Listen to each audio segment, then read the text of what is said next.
please. Jim Weber. Present. Paul DeZille. Present. Sarah Atkins Hoggett. Oh, it's the last time I get to say that. I know. Mike Mraz. Dean I'm not a member. Chamberlain. I know. Yeah. We're here though. I know. I gotta put you in a set. Okay. Oh, okay. All right. Thank you. Okay, that's good. I did it. Okay. Find an open agenda here. I have so many screens open. Now it's shut down completely. Let's see. Okay. Minutes of the last meeting. Are there any concerns, suggestions, or approvals? Move to approve. Second. We move to approve. All in favor? Aye. Aye. Second item, comments and suggestions from citizens present. Do we have anybody else online? I don't see anybody. The Zoom link might have thrown them off. Oh, we have someone coming in.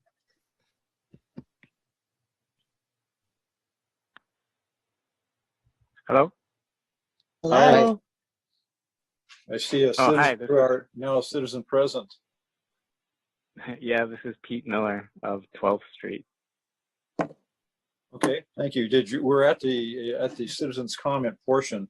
Did you have anything that you wanted to talk about that's not on our agenda?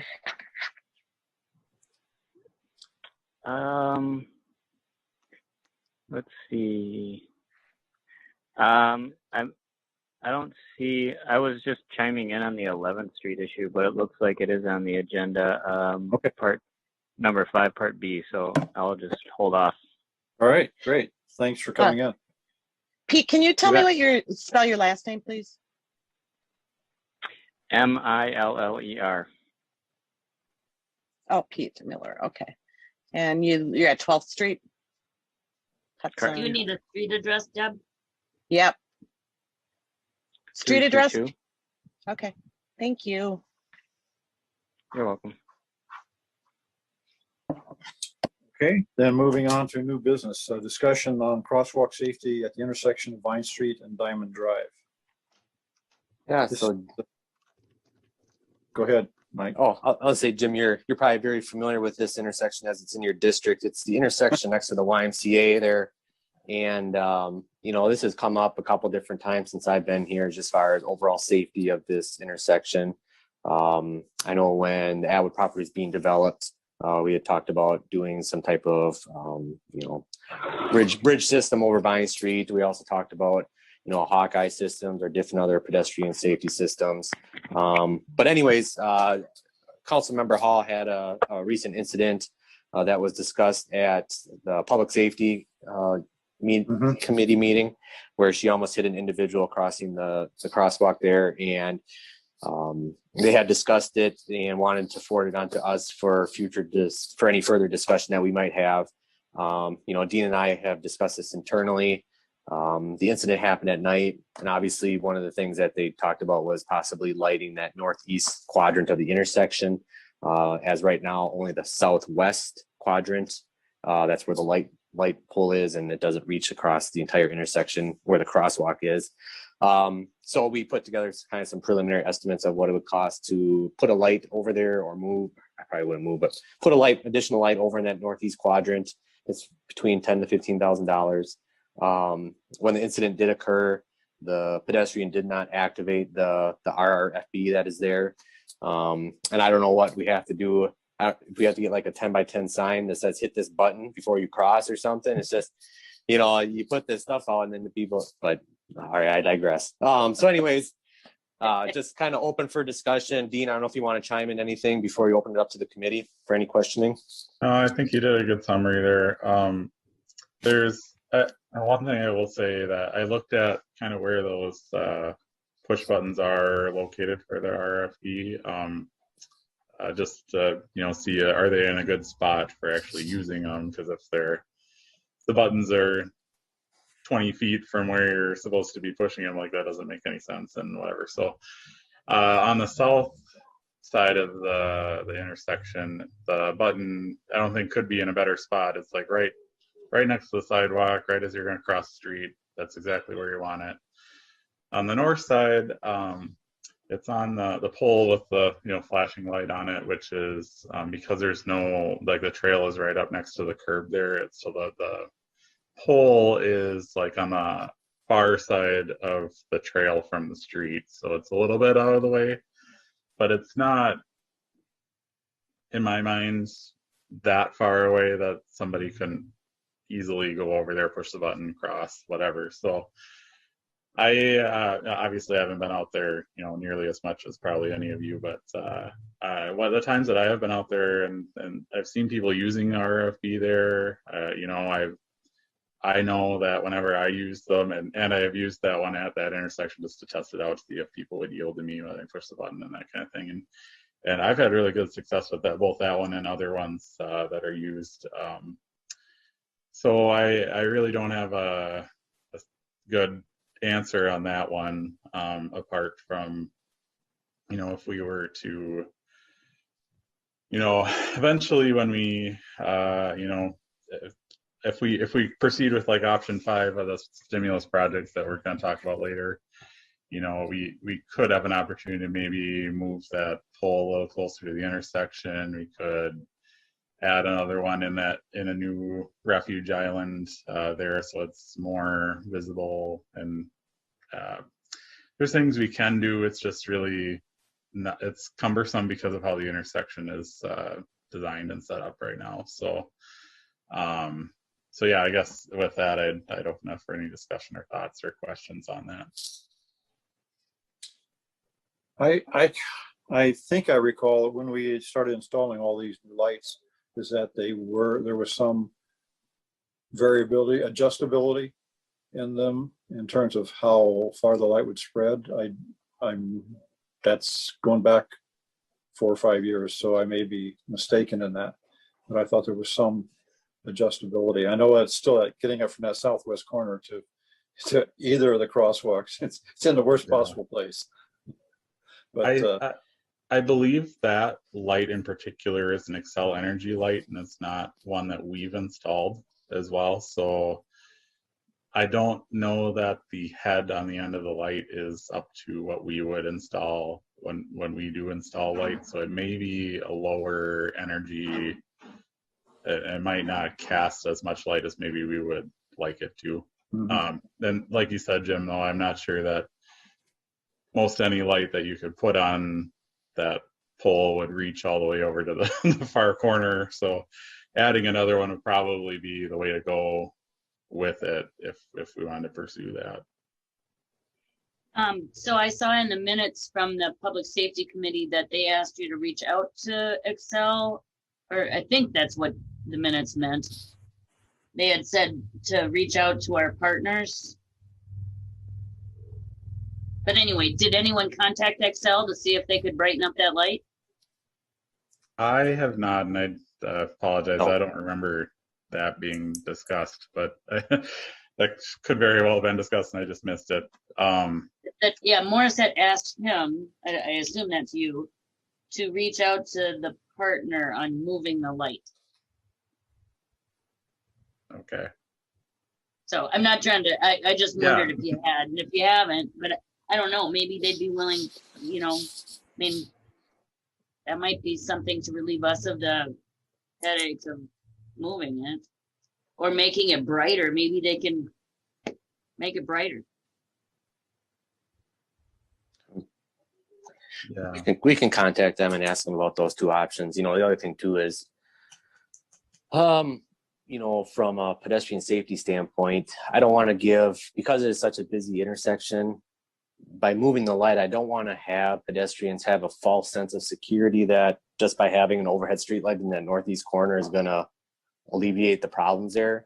There's a reason why those RRFBs are there. They're there to use, and it's just a matter of training people to actually activate and use them. And that's why the city invests tens of thousands of dollars in these systems so that they're used. So, but yeah, we can certainly reach out and just see. I don't know if they'll move it for free. That's not Excel's MO. but we can certainly ask, and we can ask about the head and see if there's any variability. And like Jim said, if we can adjust just that one light head, or if the whole kind of quadrant has to be adjusted, how that works. But we can certainly reach out and verify that. Can you remind me I remember talking about this intersection at great length, not that long ago. So was it determined that we have to do something with this intersection sooner than later anyway? So this 10 to 15,000 that we would invest right now might be a short-term investment, right? Or what do you think of that? It only fixed from now until later. Yeah, so I think if I remember correctly, so we had talked about this intersection as being part of that Safe Routes to School grant application that we were unsuccessful in. If we were to have gotten that, grant or whatever, and we chose to put a light in at that time, the light installation itself would probably be cheaper just because of the economy of scale type stuff. So when your project involves just adding a light, it gets expensive. But if it's adding a light plus it's this plus it's that, you kind of get the economy of scale thing going on. So it makes all the components end up being cheaper generally as the scope of the project gets bigger. So and you're already digging up like that corner, so it's a lot easier to move wires and all that kind of thing at that point in time too. So it would be easier to put in that light if there was another project going on at that intersection. I'll say that. And my only thought on it is we have what we need, I think, at that intersection in terms of the RRFB. And so it's frustrating. I understand the frustration of it's in place, and then people just have to start using it. Or I think most people do. So I'm not thinking a lot of them don't, but occasionally somebody doesn't use it or something. So. Mhm. Do you know which direction Joyce was traveling when the incident happened? Westbound.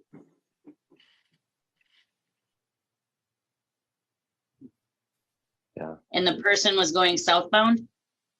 I believe so. Yeah, from the Y. Oh, from the Y. Yeah, so south. The pedestrian was crossing to the south. Yeah. So there is a little bit of blockage there with retaining wall, how fast the person was walking or stepped out. The thing with that intersection, like Dean alluded to, is I think we're all aware that that's a main pedestrian corridor between the YMCA, the high school and middle school kids walking back and forth, the neighborhoods that are developed to the south, and people trying to access the trail on the north side. It's on our radar. It's on Public Works Committee's radar, the city's radar, as far as making improvements to that corridor. Now that basically Atwood's developed, you got basically from the school all the way down to First Street's developed, so we're just missing that chunk right in the middle there. And it's a project that we probably want to address sooner rather than later, not only from just a road maintenance standpoint, but also a pedestrian safety standpoint. Maybe it's a grant that we can apply for again through the state, or whether it's federal money too, that we can try and get some monies back and make improvements. And maybe that would be the time to make analyze that intersection even further and make the appropriate adjustments at that time. So I kind of thought I heard you go two directions on that. We'd really like to do something right away, but it makes a lot of sense to wait and do the whole thing correctly from a cost standpoint. But so when at the streets at a 4 or 5 pacer rating, right? So we're talking about redoing that street, at which time we would do all those fixes that we're talking about on this proposal later on. We would want to do all those things. So that's $1 million. That was $1 million? Yeah, that we would have to come up with in how many years? 1, 2 years? Is that street? Yeah, at least. I mean, the road itself, we can spray patch and limp it along as long as we need to. you know, what I would like to see is, because we had a lot of success applying for grants. I mean, the section of road of Vine Street that we did here a couple years ago from 9th to Wisconsin, I mean, that was 50% funded through the, you know, the state. And because the road is near schools, it scores high. So I would recommend, you know, that between Dean and I, we would continue to apply for grant funding to do that section of road, that missing link, and then add those pedestrian refuges, you know, refuge islands throughout. But in the meantime, the short term, I think, you know, I can reach out to Excel Energy and just ask for, you know, some of those simple fixes, whether it's changing out the light head or brightening that light. We can even just ask if they would consider moving it on their dime and see what they say. Or maybe it's a 50-50 split, but those are some of the short-term things we can do. Yeah. But if we just put the lights in, the cost is 20,000. I'm sorry, I just don't have that. 10 to 15, it said. For both lights on both corners. No, That's what it would take. Yeah, I think we're talking about lights on both the north and southeast corners. Correct. Because The current one was, these yep. two lights just do not reach across the street. Correct. It would be Not the wide 15,000, street. 10 to 15,000 to add an additional light in the northeast corner. So you'd have kind of kitty corner lights because the intersection is so big. Yeah, I don't think the kitty corner thing is going to work. Mhm. Because we really need one on the south side, southeast side, to be, if you're going to make that safe. Because we really have to, there's going the other direction is not lit at all. Going parallel to Vine Street. Yeah. So we would, I guess I'm in agreement with your proposal, Mike. One is let's get to Excel and see what we can do there. If we can work something there, get the grant in, but if we don't get it next year, we're going to have to put that street's going to have to be in our CIP pretty soon. That's the last piece of that Vine that's not up to snuff. So it's got to be in our priority list. Pretty high. Yeah, it's one of our main arterials, right? I mean, that's one of the roads. So. And I guess we'll see when we get to the five projects, but that one is always rated pretty high on my list to go for the federal funding there as well. So you kind of got a triple approach. I'd rather not spend $30,000 now, and that we could put somewhere else and spend probably 10,000 if it's part of the project. Mm-hmm. But it's a risk. Okay. And put up, I don't know, maybe we need a flashing light on the signs. Right. Those aren't too expensive. I've seen some little ones with little solar systems sitting on top of signs like that out in the country. Mm-hmm. I don't know. I've spoken with people at the Y, and they just shrug their shoulders.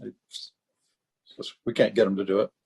So yeah, they suggest that they've made an effort. But okay, what do you guys think? I tend to agree with you with what you just said. I don't think we should make any big investments or changes until we're doing that stretch of road.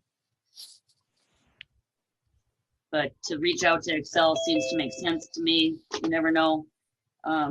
It might be really simple to get whatever light is there to shine, in a larger fashion. And right, we can't make people hit that button, but maybe looking into some way to light that thing. But if people live in that neighborhood and walk their dog in that neighborhood, one would think that they understand it's a busy intersection. I doubt if that was the first time that person had ever walked their dog at that spot. So you can't make people do things that are smart, like hit a button. So. Do you need a motion or anything like that since I the suppose decision we is to should, do nothing? since, no, No. we have a motion since the public safety asked us to look at this. So here's our proposal, and if they feel that's not satisfactory, then they'll have to push back and say we need to spend $30,000 now.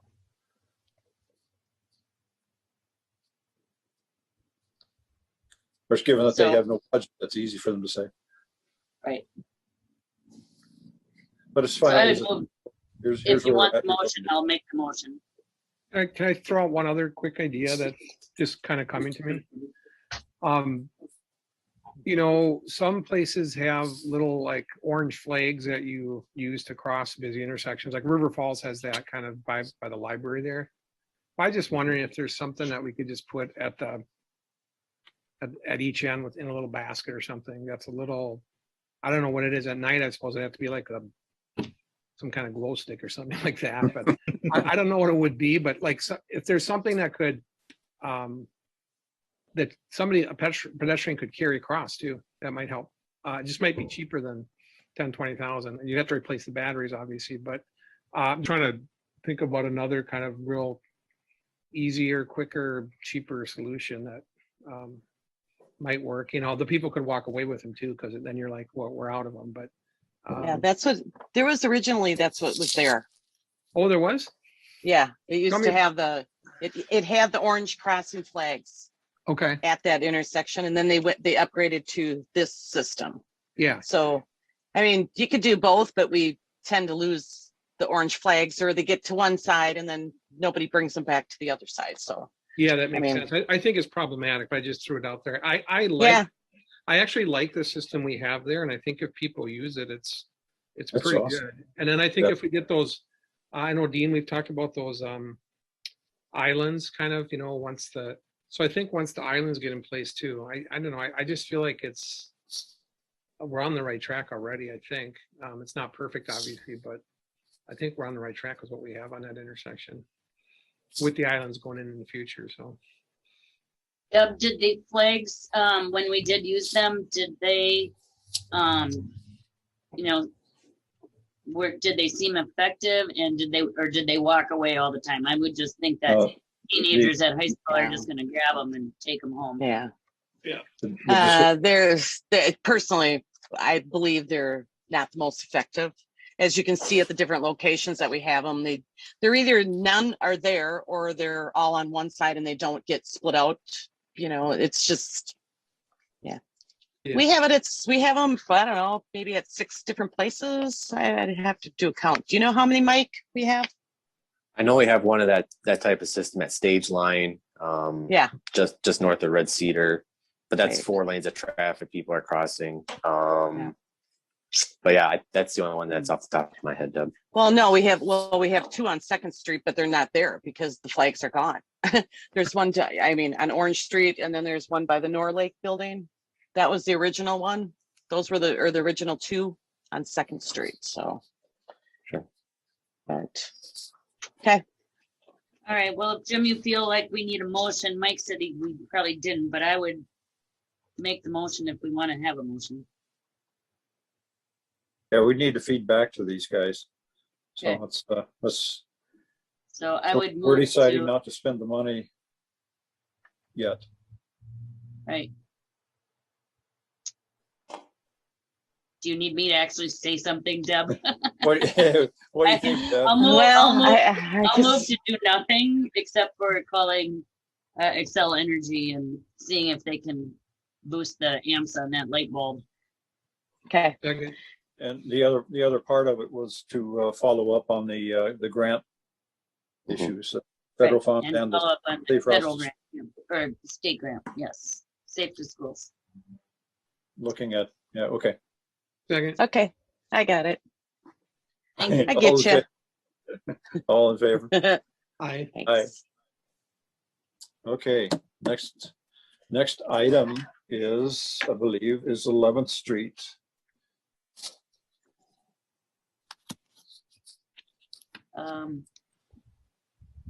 Vine and, yes, 11th Street in Cooley. Right. 11th Street from Cooley to Wisconsin. we were asking, I believe last meeting we asked Dean to do some research on barriers. Am I remembering that correctly? Yeah. Yeah, it wasn't me actually. It was Mike because I had ducked out for the birthday party last month. That's what you get. Yeah, right. But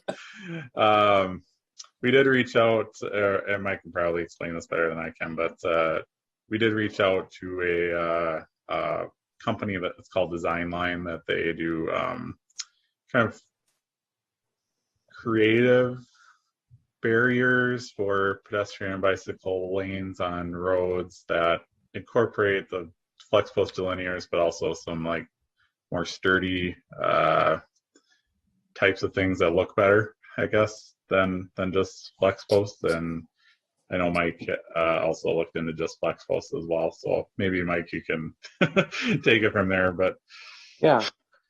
So this is the same. Actually, it's funny. Jim and I had sat, and when I first started here, this same company that Dean reached out to, they came and gave us kind of a presentation as far as their products are concerned. It's like a modular rail system.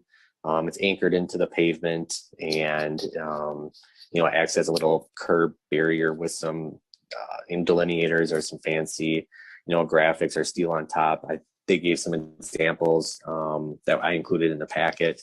So they gave us a price quote. So one block was roughly $13,000 for the system. So what I did, and they gave a per linear foot cost, it was $66, and change. So if we were to do that whole stretch from Cooley up to Wisconsin, where, we have that fog line painted right now, that pedestrians kind of walk on the inside of, it's approximately $200,000 for that system to do that whole stretch of street. The other thing too is I did look into just some delineators through TAPCO, space them out every 12 feet, and it came to approximately $30,000. So those are kind of a couple of options that I looked at, just to give you a ballpark figure of, different things that we could do. The other thing is, there are other communities do actual concrete jersey barriers. That would probably have to include some restriping if we were to go that route. The other possibility is looking at, redoing that road in the near future. I know that's, 11th Street isn't in the greatest shape. Neither is 17th, but with the pedestrian accommodations on 11th Street and people trying to walk back and forth, it's kind of the business district. There's really no, the ideal thing would to be some type of off-street pedestrian accommodation, whether it's a trail or a sidewalk along that entire stretch. It's just a matter of, what priority, we all know that there's a lot of priorities in the community when it comes to roads and reconstruction and pedestrian accommodations. It's just a matter where you prioritize it. So with that, Paul, I don't know if you have any further questions for us, let them rip.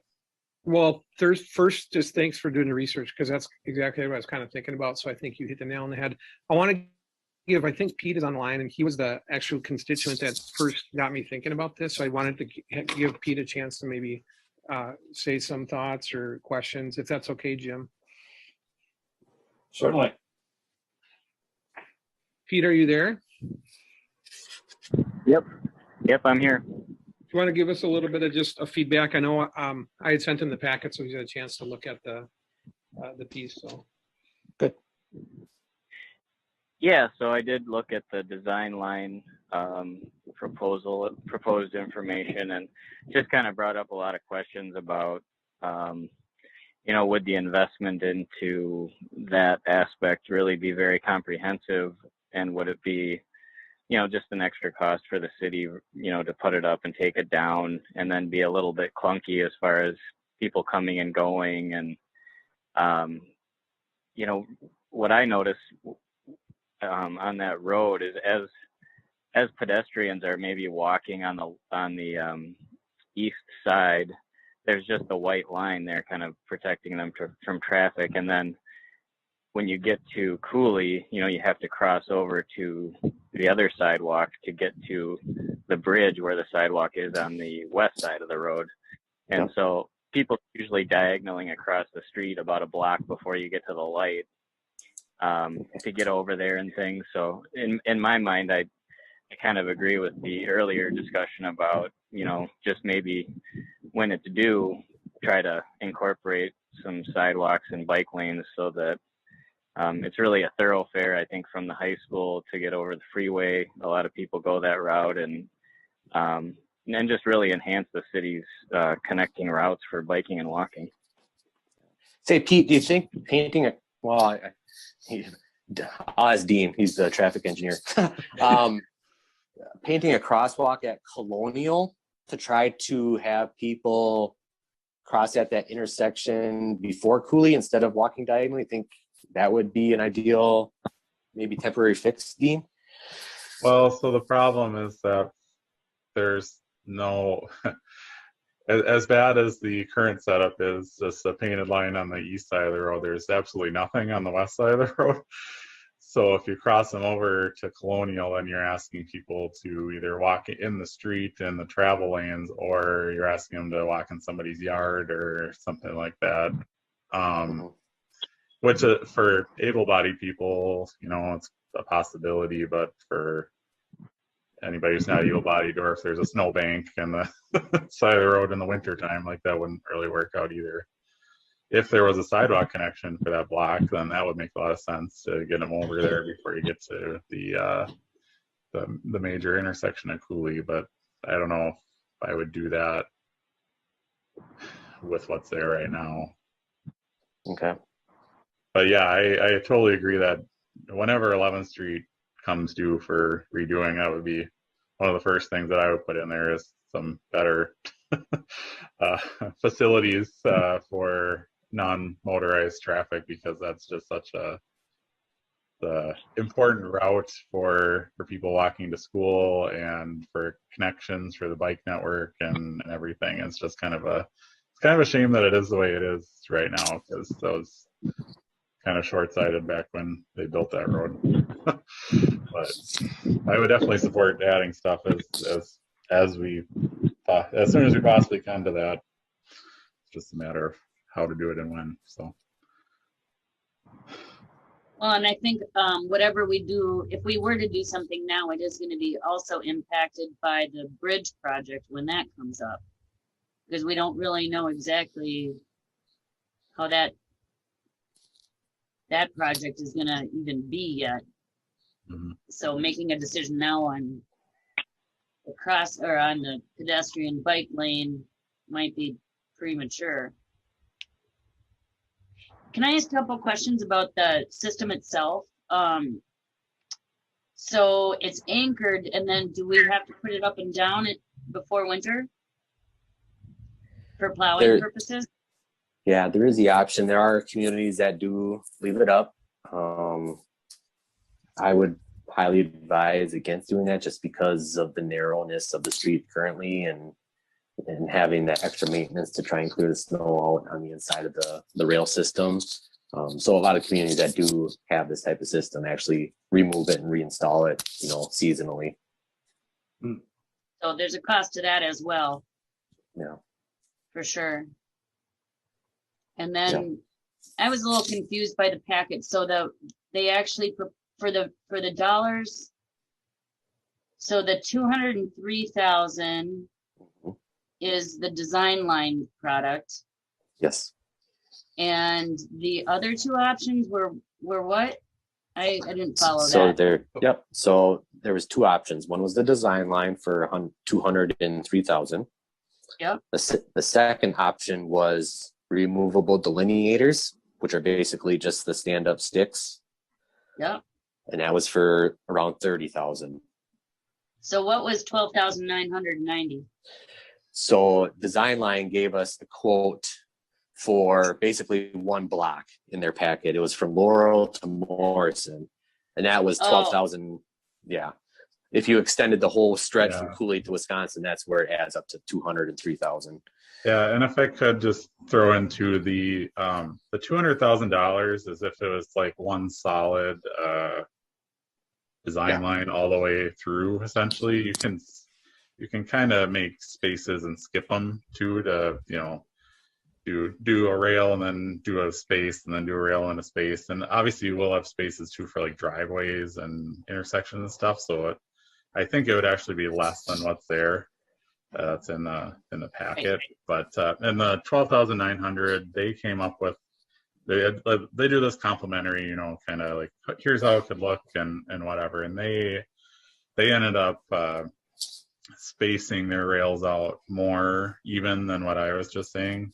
Like, so they would do one rail and then like two spaces and then one rail and like two spaces, that kind of thing. So you can kind of customize it. So if you don't want one solid line and you don't have the money for that, you can space them out a little bit more and get creative with it too. So the 200,000 is essentially one solid line all the way from point A to point B, and you can get creative from there. So. And have we had a lot of,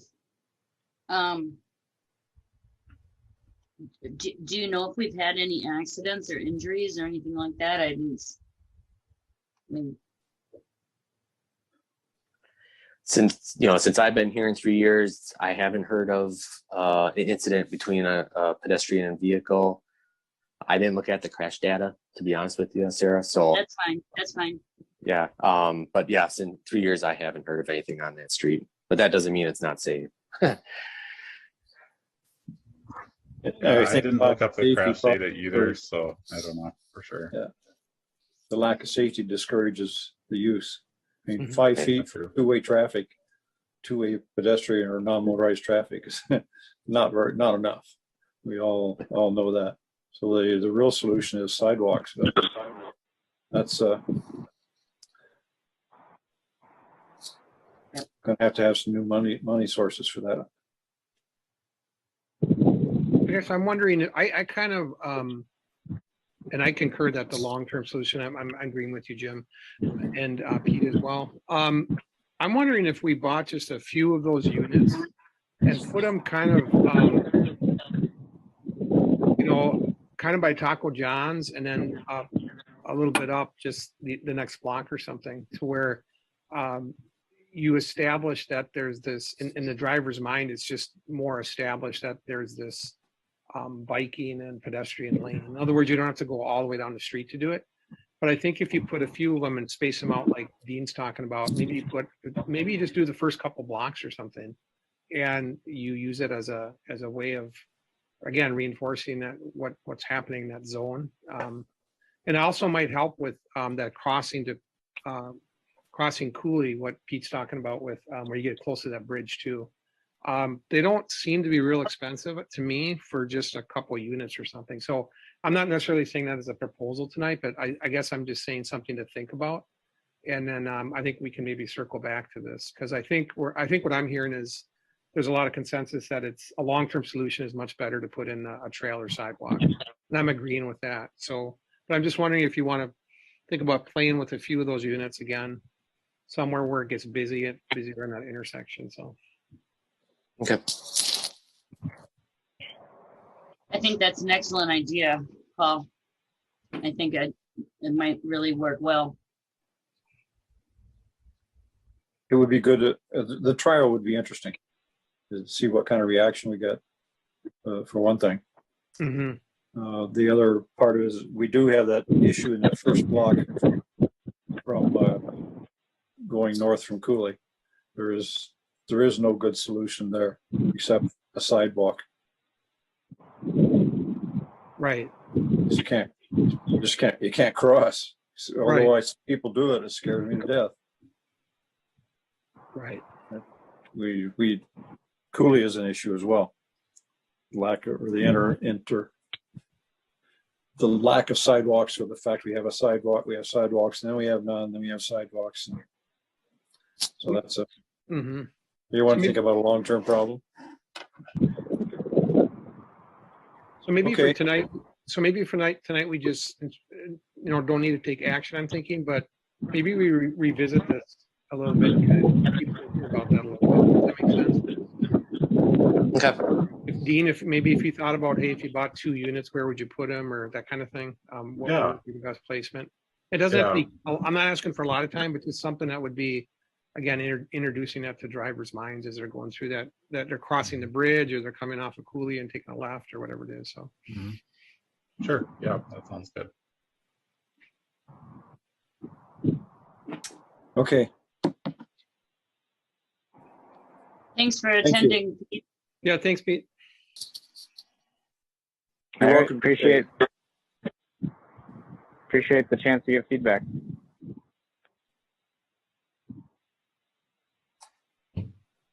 And the next item is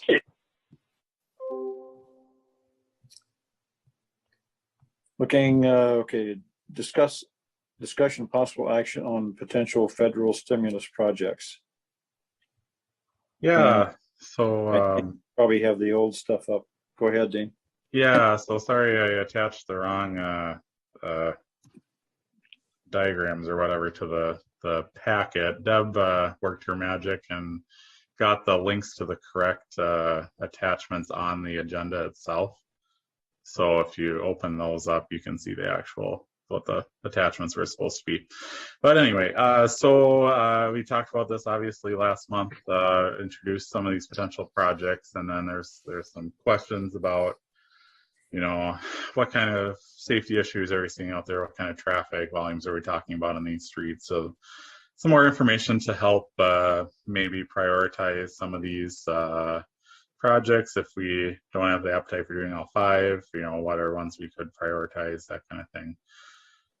So what I'll do is I'll just run through the information in the issue sheet, and then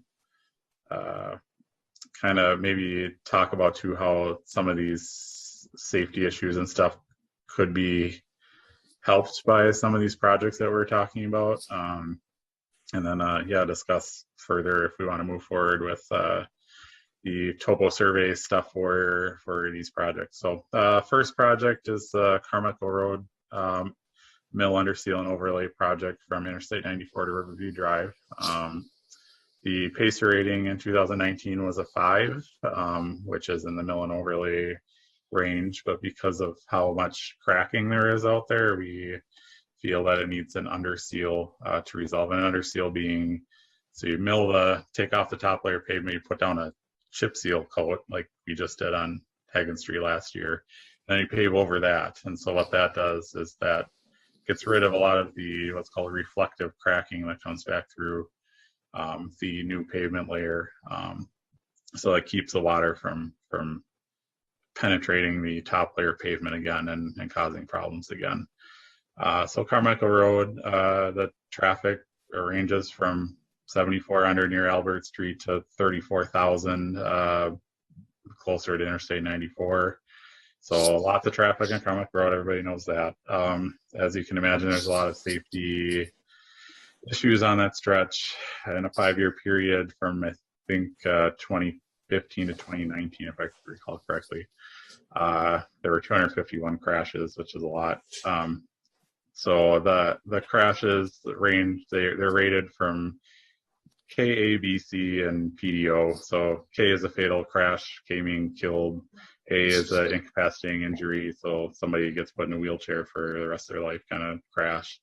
B is non-incapacitating injury, which means they went to the hospital and spent some time there, but are recovered essentially. C being a possible like minor non-hospitalized injury, and PDO being property damage only, so no injuries involved. So of the safety issues, there's most of the safety issues with that corridor at the Crestview Drive intersection, and then also having to deal with left turns at Center Drive and Hanley Road. We have a project this year to hopefully take care of a lot of the left turn problems at Center and Hanley. So that would be a separate project that we don't even need to really talk about tonight. But at Crestview, some of the trends, there's a lot of rear ends, especially southbound turning right, going, kind of from 94 towards Quick Trip, related to that right turn slip lane. That was shocking to me how many crashes there were there. So one thing with this project is we could get rid of that slip lane and just turn it into a regular turn lane and hopefully reduce the amount of crashes at the intersection. That would be great to reduce crashes there. A lot of the other crashes, apart from the left turns I briefly mentioned, are ones that you would expect from a road that's like a signalized corridor.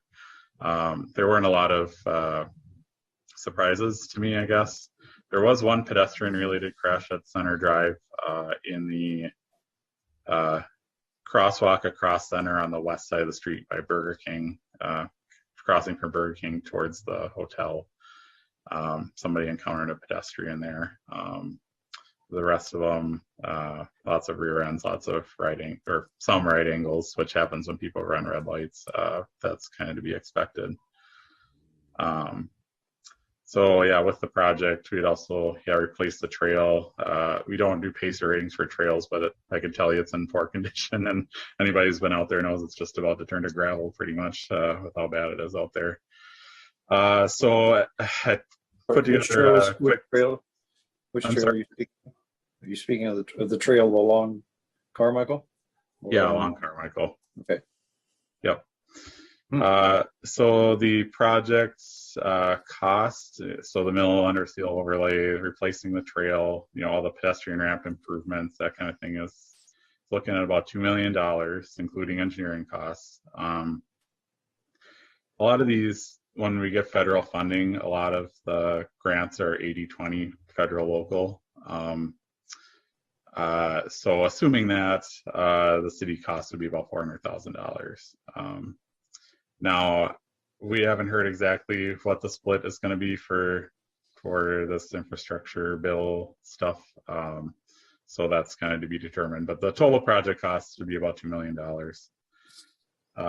The second project, Stage Line Road, the pacer rating out there in 2019 was between 4 and 6, which actually I'm kind of surprised it's that good. It might be now if we want to, we have to do the pacer rating inventory again this year. I'm guessing some sections of that road are going to be closer to 3, unfortunately.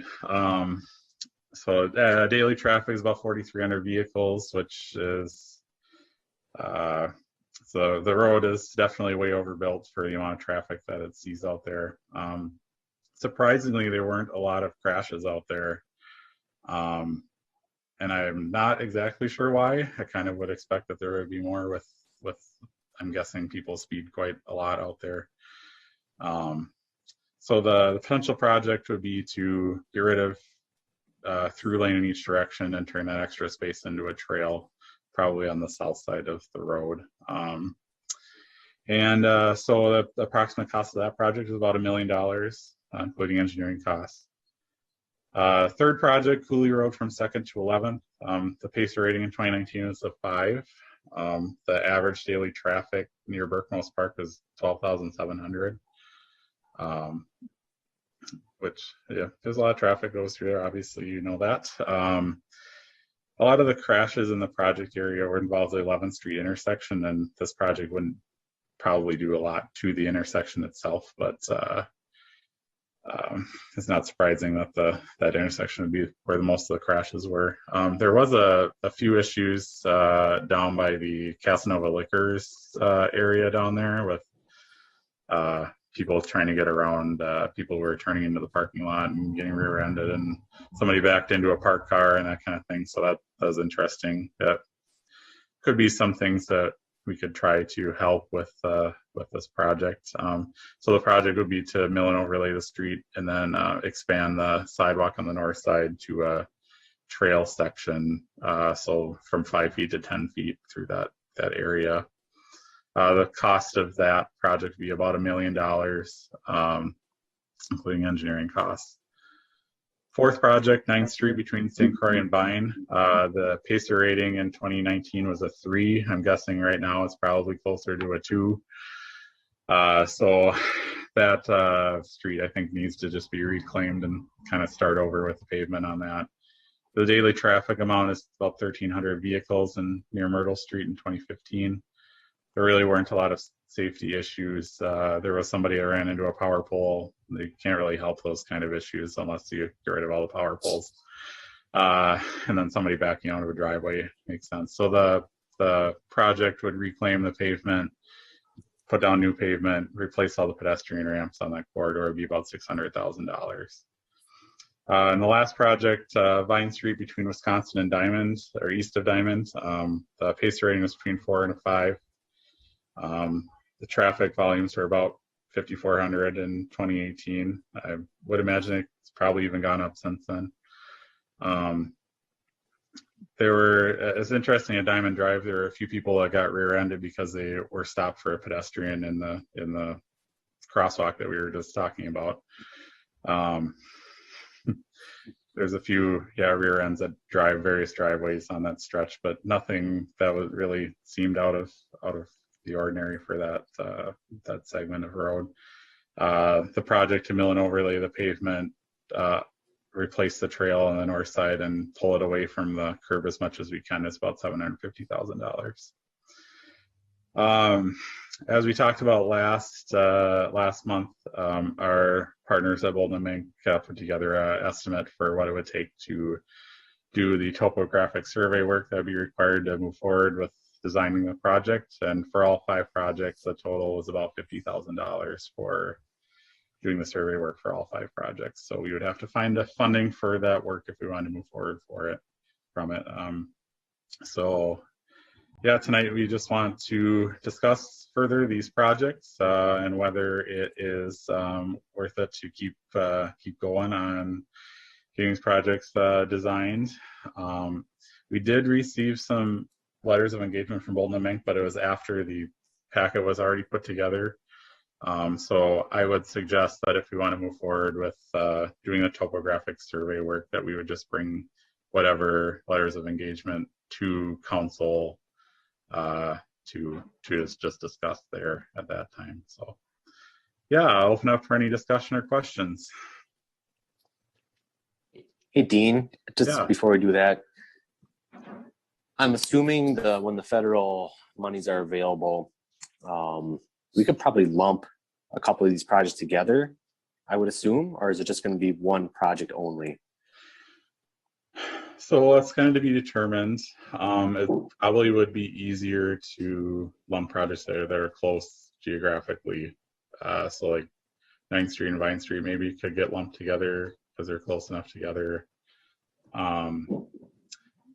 It kind of all depends on what the final product of the infrastructure bill, if it gets passed, looks like. Mostly I've been keeping up on what they've been suggesting out there, and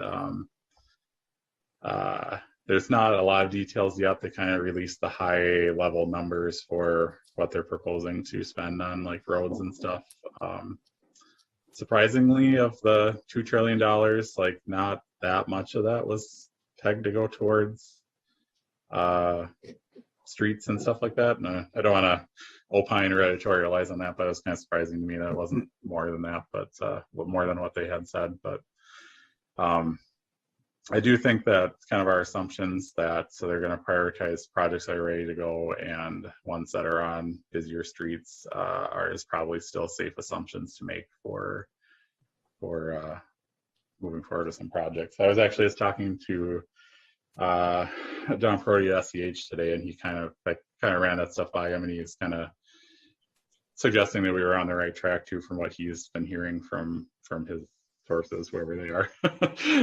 So at least it's not just me that's thinking this, but sounds like that's kind of the consensus that people expect to have whenever the details come out. So tonight you're looking for perhaps prioritization, but the approval to start doing the basic engineering work. Is that on a project or on all the projects? There was a number in there of 50,000. Am I remembering that correctly? Yeah. So I guess what we'd be looking for tonight, and I think it would make sense to get, if these are all projects that the committee feels are worth pursuing design for, I would suggest making a motion to move forward or direct this to council to do the topographic survey work of the $50,000 that's identified, and then also start internally designing whatever projects that we deem desirable to move forward with doing design on. So are you thinking, or how much I know you don't know the number, but how much do we think we might get that's dedicated? I mean, I guess where I'm going is if we should prioritize to 3, 2 or 3 or 3 or 4 to save the, 10 grand for the couple of projects that we might not end up being able to do anyway, because we probably aren't going to get funding to the level of being able to cover all of these. Is that a fair statement? And if I add up just the numbers of 5, unless you've already done that, for what our cost would be, so it's 400,000 plus 200,000 plus another 200 and 120 and 150. So that's 8, a little over $1 million, right? 9, 10, 10, 7. Yeah, something like that. 1,077,000. Wow, it is a lot of money. 1,070,000. Mm-hmm. Yep. I know. I think Mike would probably agree with me, and you can chime in, Mike. But we are pretty concerned about Carmichael Road. If we let that go much longer, then that's going to be a real pain to have to do more on, because the higher the project costs, if we let that road get to a point where it needs to be reclaimed instead of repaved, then that project could be $4 million instead of $2 million, and then we really wouldn't be able to afford it. And it's also the busiest street we have in town too. So the narrative, I think, is maybe the easiest to put together for that project, option 1. I think, anyway, just in my head. If we're applying for we're applying for grants, like you just said, that's the one project in my mind that I would recommend is going to be the easiest to justify for federal monies, just because of the traffic count for one, the crashes that happen on that corridor, and just the cost. I know, like I said, we don't have any details on what the grant or what the stimulus package would include, but I'm guessing they're probably going to look for, not super low projects at 400 to 500 range, nor are they going to look for projects that are 50 million. They're going to try and spread it out, and that might kind of land in that sweet spot. So anyways, just wanted to say that. Another thought, looking at all these projects, aren't we going to have to do all these projects within the next 5 years, except perhaps 9th Street? Would you, based on the condition of the streets and the need that we will be redoing these streets? I would say so, I guess. Yeah, they're all in need. I'd throw 17th in there, and then I'd throw in 11th and Laurel. But those, these and including those would probably be the highest ones that I can think of off the top of my head that we need to address over the next several years. Okay, and the thought behind that is, we probably don't want to put all these projects in there, but and I was trying to get back my base question. The topographic work did I get the right word, Dean? You were talking about the 50,000. Does that address our ability? Does that help us on all these projects? Yeah, they become project ready. Yeah, so with all these projects, we do need topographic surveyed in order to design them correctly, and we don't have the capability to do that in-house right now. That said, if we had if we hired engineering technicians or something to get the equipment, we could do it ourselves later. But as we stand right now, it is a significant hurdle for us to be able to get there.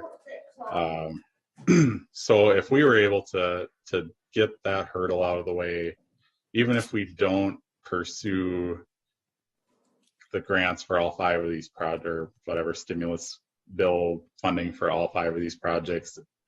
If we spent the 50,000 right now, it would help us to be able to do it ourselves. You know, if we had a CIP project or something, we would be able to have it on the shelf even just for our own funding for the future, and that would help. So I'm kind of liking that idea. Let's get these ready to base. We're going to have to do them. These are all major arteries that we're talking about. And we're eventually going to have to do something. So to go ahead and get the basic work done so that you can start doing some of the basic, the design thinking. So, and a couple of them are probably back to safe routes to school candidates, good candidates for those. And then the Carmichael's, you're saying, thinking is a good candidate for the federal monies. Mm-hmm. So that's 3 out of the 5 that have attractive potentials for different ways of doing it. And then the remaining 9th Street's kind of intriguing, but does that have but from a technology standpoint, from a learning standpoint of how to build a street with medium, not heavy traffic, but a lot of neighborhood traffic, but how do you make that safe? So that's intriguing from that standpoint. This would be a good test, but I'm still thinking about, we got to have functional streets. We're still trying to get our main arteries up to snuff. So that makes me want to lean that other direction. We got to keep Carmichael and Vine and 11th Street. Those are where we have to focus right now, unless we can change the whole way we do things. So I'm going to assume that not all the topographic survey work is the same. It's not like even $10,000 per project. I would imagine Carmichael is much higher than, say, 9th Street. Yep. Yeah. Okay. I can bring up the specifics while we're talking here too, if that would help. I have a question, Dean, on Stage Line. I was driving it this weekend just to check it out. I drove all the routes actually, but on Stage Line, I noticed that when you get to the bridge over the freeway, kind of by the theater there, that's already been redone from there up to Darnell Drive. So I'm wondering if on Stage Line you'd want to do it from, the bridge farther back than go all the way to Darnold's old Highway 35, but that's already got a more fresh. It was resurfaced. I don't know when, but yeah, I believe the town or the county, one of the two, had seal coated that at some point. That's probably what you're seeing out there. Yeah. I think you were probably driving, so you didn't come get out and look at all the cracks in the road. But I think it's just it still probably could use a resurfacing. But yeah, if we needed to save some costs, the stretch west of the bridge would definitely be more pressing, I guess, than that section you're talking about. Yep. Yeah. And that has a great neighborhood safety component to it. Being able to cross to Red Cedar and use their private trails, which they allow to be public.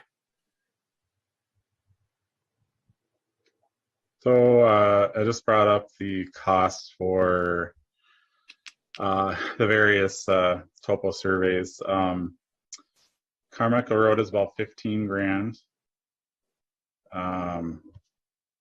Cooley is about 10 grand. Stage Line is about 10 grand.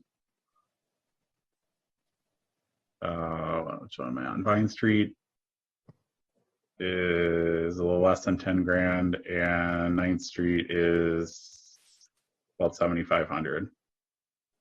So yeah, you can definitely see that Carmichael's the most, but yeah, they're not evenly split, but they're not, Carmichael is $30,000 and the rest are $5,000 either. So Right. So,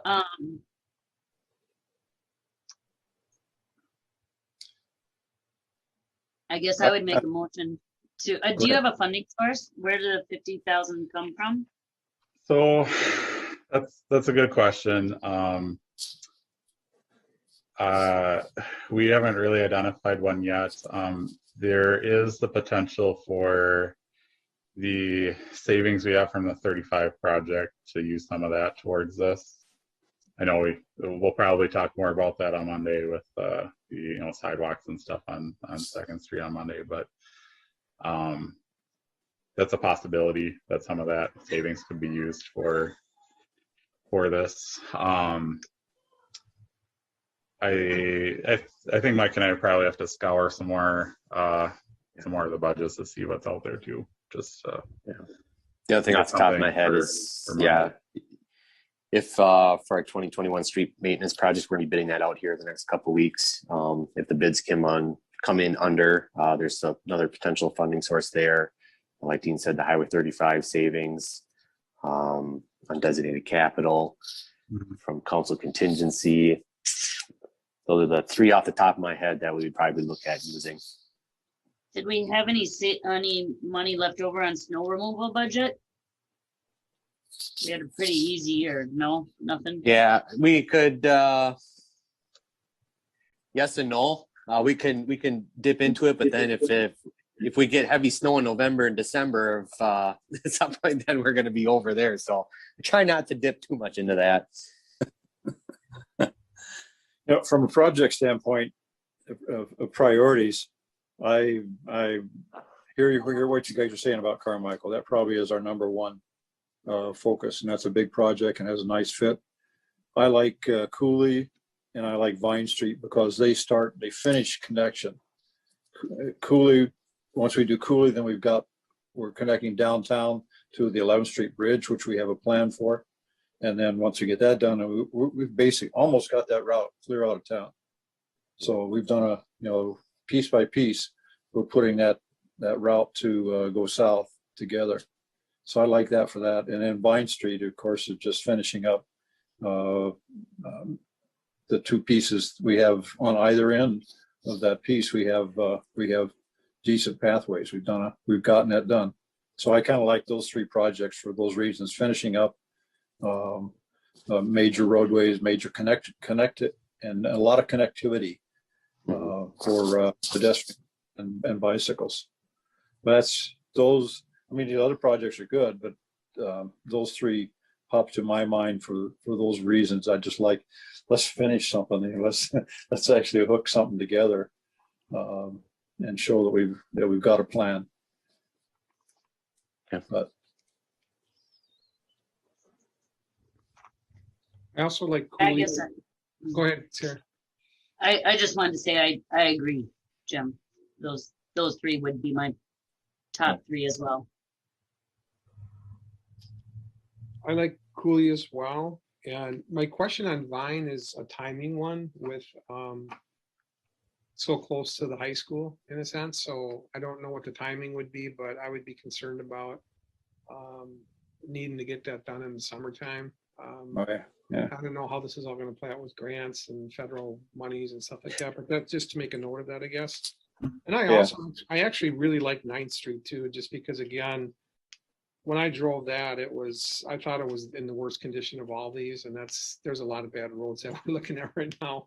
But I thought 9th, and also because 9th is kind of you've got the park there too, you've got the skating rink there. Mm-hmm. You also hook up to St. Croix, which brings you out of town the other way, and so it's also kind of I think it's not a major artery, but I think it's an important road that is used not just by local traffic. I think a lot of people cut through 9th to get, to St. Croix out of town there. So It's true. could we look at, and also the reclamation or 2 or 3. Yeah, I just thought we got to do that. And it's also very cheap if we did the 120,000, again, depending on how this plays out. I thought we should try to squeeze 9th Street in there for sure.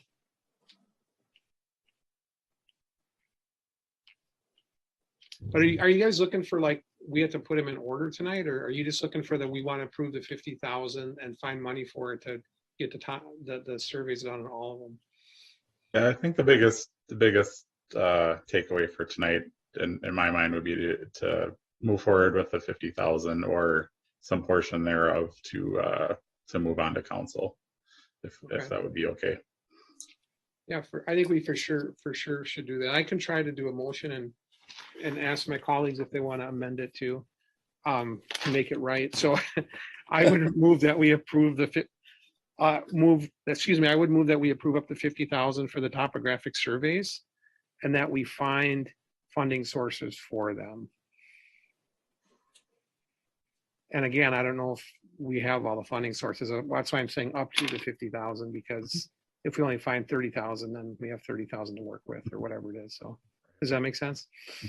Pending a potential funding source. Yeah, thank you. Pending potential funding source. Thank you. Sarah? I will second that motion.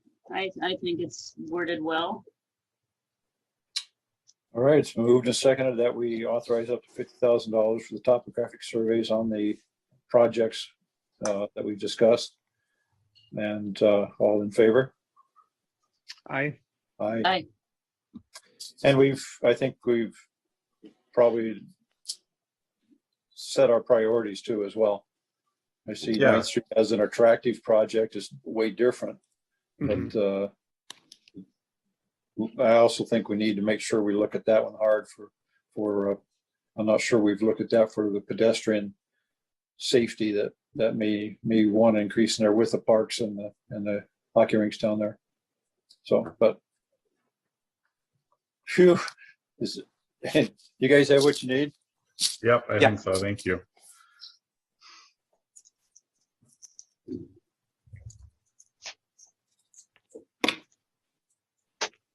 And come on, get back. What's next on the agenda? Is that it? Just a project update on post-construction pond maintenance.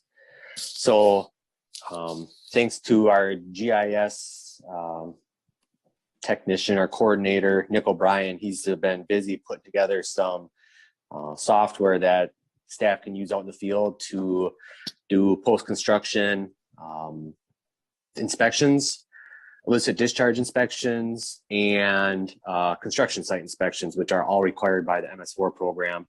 So we actually went out in the field a couple weeks ago, myself, Chad Christensen, who is the stormwater inspector, and Nick, and we kind of went through the applications, and we actually did some inspections, and it's awesome. It's up on the iPad, and it records all kinds of data. I included in your packet kind of what the questions are for the pond maintenance. He fills it out, clicks submit, it uploads to the cloud, it comes back to me in the office, and then it collects all the data throughout the summer that he does, and then I basically spew that report out to the DNR. So it's a great tool. And Chad's his goal is to get to all 115 ponds this year and inspect all of them. So when we were out and about, after we did that, him and I walked around to a couple of ponds that kind of been on his list and my list to clean up. I did put a list together and include in the packet. I'm not going to go through each one individually. It's kind of the same stuff that we have been cleaning up. It's some tree and stump removal.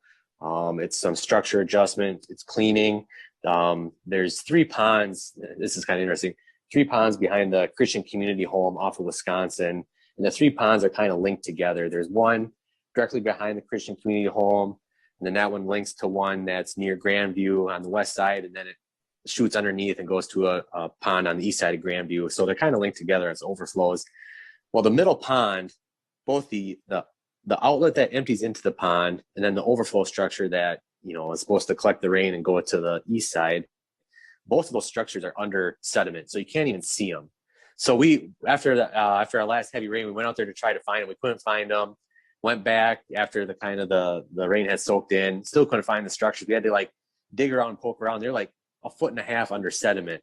So things aren't, obviously they're not draining properly. There's just a lot of sediment in these ponds, and we're looking to clean that out here this summer and jet the lines, because the lines are half full of sediment. And I've been getting some calls from some people off of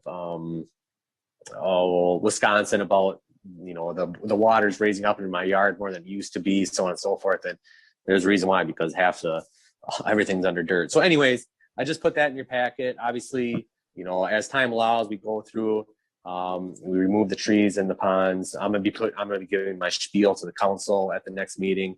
As far as our MS4 annual report, which was just submitted, I just finished that here. It was due on March 31st. So I'll kind of just do a year in review for the council. But, you know, just wanted to put this in here that, you know, we are, you know, updating this. We are inspecting the ponds. We are out there removing some trees. You know, we took advantage of the nice weather here this spring and got out to a couple of different ponds, started removing some saplings and stuff around the structures. So it's all, you know, it's one of those things where the program, the MS4 program requires us to maintain our ponds. And unfortunately, you know, some of these ponds haven't been touched in 30, 40 years and we're playing catch up. So nothing new to you guys, but just wanted to make you aware of that. Yeah, those ponds behind CCH, there's a lot of wash off that comes down that hill. As you can see, there have been several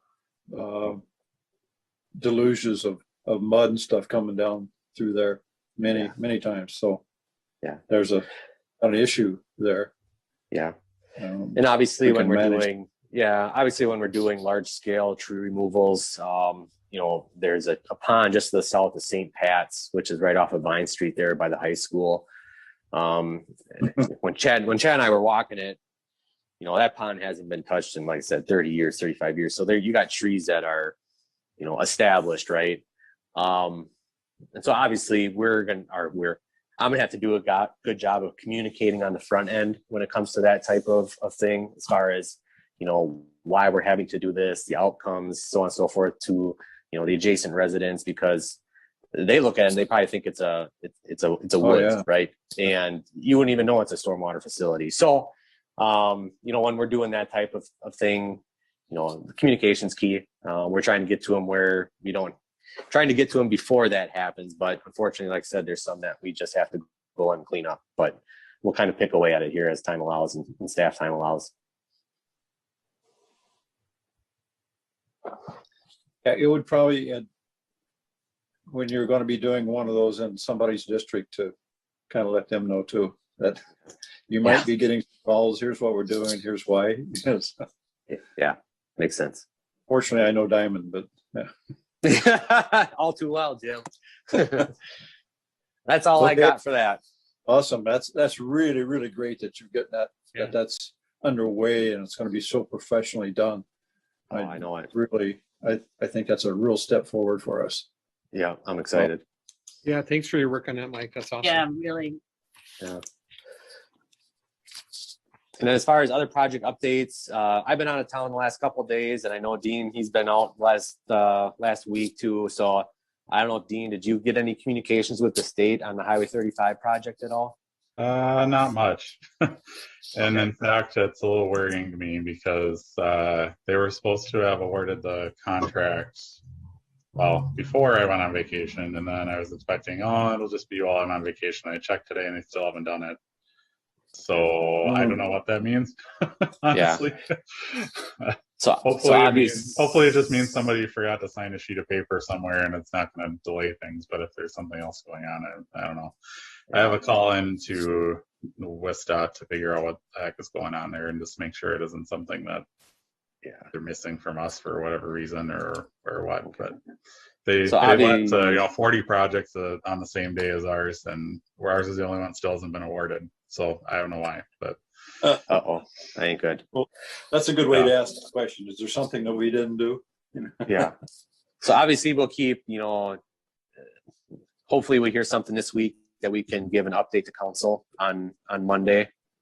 So we'll just keep reaching out. Like you said, to the point where we should be starting to have pre-cons and talk about scheduling, communications, and that type of thing. And it's been crickets. So like Dean said, it's kind of worrisome. Yeah. Yeah. And then obviously the other project that I just kind of alluded to is the 2021 street maintenance project, the crack filling and the seal coating. I'll be in the office tomorrow. Dean and I will be working on getting that posted and getting that bid out here so we can award it towards the first meeting in May. So that's the other thing. Yep. Yeah, see the street sweeper and the spray patcher all the time. Good. Good. We want to get a GPS unit put in the street sweeper to Ooh. not only, to track, where he's gone, how many times he's done certain streets, and then make that available for the community members to see, where is he at? Is he close to my house? That type of thing. So we're looking at some of that technology to put in the street sweeper. Nick O'Brien's looking into it. Great. That's fun. That's neat. Education. Yeah. Anything else? Well, I'd just Um, like to say a couple words. Oh, go ahead, Deb. Oh, I was just gonna say, we need to say our farewell to Sarah for Public Works. So go ahead, well, Sarah. Well, I just wanted to say a couple of things. This is definitely my favorite committee. That's Hey. a pleasure to work with. First, I just want to really congratulate Mike and Dean and you too, Deb. I think that this department is in great hands. I think, excuse me, from what I've witnessed, you guys make a great team and run a good ship. And I want to encourage you to carry on. In the future, I think what I've seen so far is that you're both well interested in investing in tools and technology and any sort of procedural improvements that will improve the future. And I'm all about that. I just really, I appreciate that you both are always thinking forward and thinking about what you can do now, either in terms of staff or resources or tools to make the department more efficient, more effective going forward. So I just love I really see that in both of you, and I really want to encourage keeping it up. So I think you guys just make a really great team. And I want to also acknowledge Deb's 30 years for the city. Amazing. Yeah. Awesome. Yeah, bring- thank you. You bring so much Thank to the you. table here, and it's just nice to have, the history that you bring, and you worked with a lot of teams and stuck Yeah. through the thick and thin. So, Yeah. so I'm really gonna This miss it. is- Yeah. I mean, Well, we've you really guys enjoyed you. That's for Yeah. sure. For sure. Thank you, Sarah. Yeah, Yeah, thanks, Sarah. yeah, for sure. So I guess with that, I'll have my last time of saying I'll move to adjourn. Thank you. Is Second. moved to adjourn. All in favor? Aye. Aye. Good night, folks.